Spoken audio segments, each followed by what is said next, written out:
I think the temperature is sort of confused and partly cloudy. So far, it's fantastic. We had an incredible rush in the morning. I mean, the industry is really, chasing itself down the toilet very fast. We're launching a line of children's books this fall.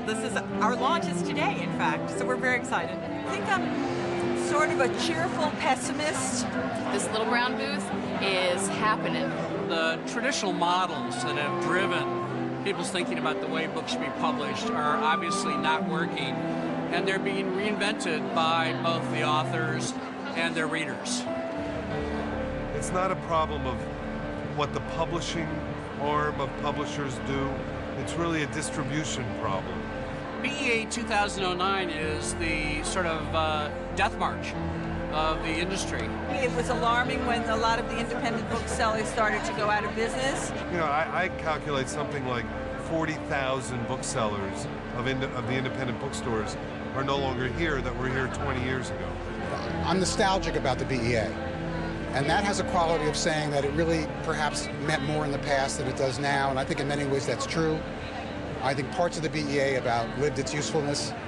We haven't had a new, enormously useful revenue stream for our industry in the longest of times.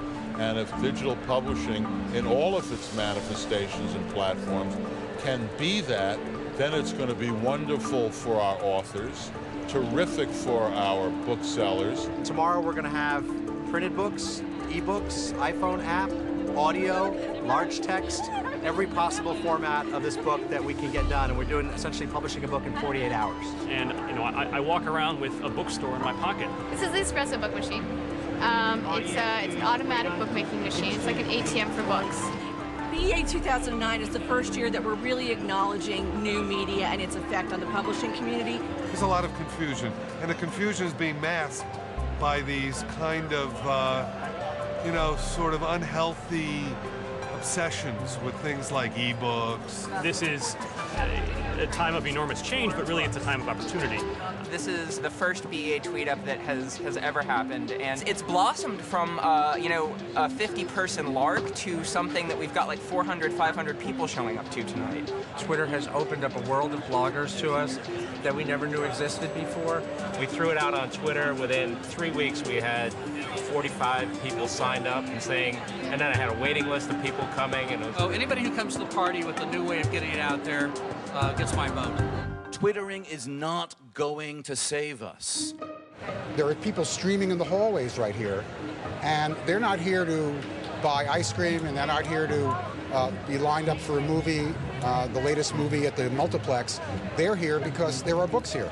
BEA, for so many years has become, really a big schmooze. It's really where you come and you reconnect with people that you basically grew up with in this business. There's still the community of people who read and who recommend books one to the other.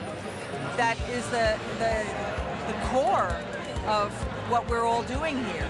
It's just a great place to see people, and what's really cool this year is I've met a lot of folks that I hadn't known before. And there's still a need for content, there's still a need for storytelling, there's still a need for that personal touch of meeting an author and a publisher and an editor.